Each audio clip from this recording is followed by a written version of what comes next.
আমরা এই লুটেরা দলকে বাংলাদেশ থেকে বিতাড়িত করতে চাই। আরেকটা সুসংবাদ আপনাদেরকে দিতে চাই, আমাদের মধ্যে কেউ কেউ অনেক হতাশ, আওয়ামী লীগ বোধহয় টিকেই গেল।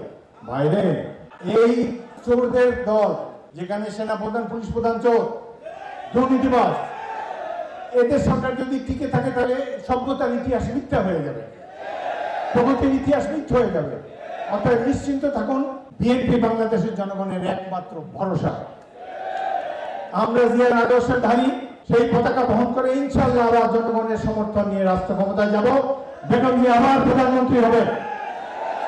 আমরা এই দেশকে মুক্ত করতে চাই, দুর্নীতিবাদের হাত থেকে মুক্ত করতে চাই। সারা দেশ যুদ্ধে অংশগ্রহণ করেছে, কিন্তু কৃতিত্ব নিল একটি মাত্র রাজনৈতিক দল। তাদের দুঃশাসনের ফলে অচিরেই দেশে নেমে এলো দুর্ভিক্ষ।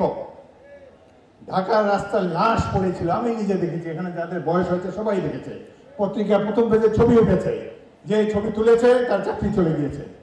মৃতদেহ তার সদ্য স্বাধীন দেশে তেজগাঁর ওখানে ফুটপাতের উপরে কঙ্কাল সার দেহ পড়ে আছে। বাসন্তীর জাল পড়া ছবির কথা তো আপনারা সবাই জানেন। দুর্ভিক্ষ, আর লঙ্গরখানা।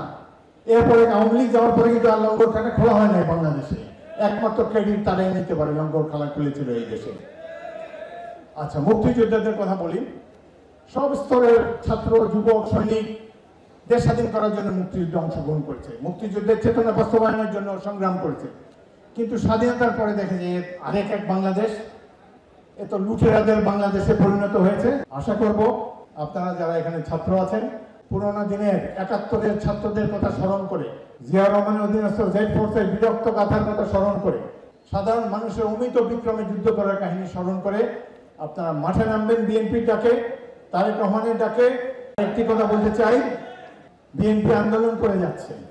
কোথায় সেই ছাত্র দল, যেই ছাত্ররা সেনাবাহিনীর সাথে যুদ্ধ করেছে, পাকিস্তানি বাহিনীর সাথে যুদ্ধ করেছে, সমাজতন্ত্র প্রতিষ্ঠার জন্য সংগ্রাম করেছে, গণতন্ত্র প্রতিষ্ঠার জন্য সংগ্রাম করেছে? আজকে তো দেখি না তাদেরকে। সেই বিশ্ববিদ্যালয় সমূহ এখনো আছে, কোথায় গেল সেই সব ছাত্ররা? এটা আমাদের মতো মুক্তিযোদ্ধাদের মনের গোপন গভীরে লালিত দুঃখ। মুক্তিযুদ্ধের যে মূল চেতনা, সাম্য, মানবিক মর্যাদা, সামাজিক সুবিচার, কোথায়? ওই আওয়ামী লীগ এসে মুক্তিযুদ্ধের চেতনাকে ধূলিসাৎ করে দিয়েছে। এই তো গেল আমাদের গৌরবের ইতিহাস। এবার আসি স্বপ্নভঙ্গের ইতিহাস। জাতি বীর বিক্রমে যুদ্ধ করেছে, বিশেষ করে সৈনিক এবং ছাত্ররা কতজন আত্মাহুতি দিয়েছে দেশের স্বাধীনতার জন্য। স্বাধীনতা কত প্রিয় ছিল। এখন মাঝে মাঝে ভাবি যে এরা যে জীবন দিল, বেঁচে থাকলে কি হতো, কি পেত তারা? এখন হাজার হাজার, মুক্তিযুদ্ধের সময় ছিল সংখ্যা ছিল ৮০,০০০, এখন হয়েছে ২৫০০। আগামীকাল যে জন্মগ্রহণ করবে সেও মুক্তিযুদ্ধ হবে। এটা হলো আওয়ামী কালো কোটের মাহাত্ম্য।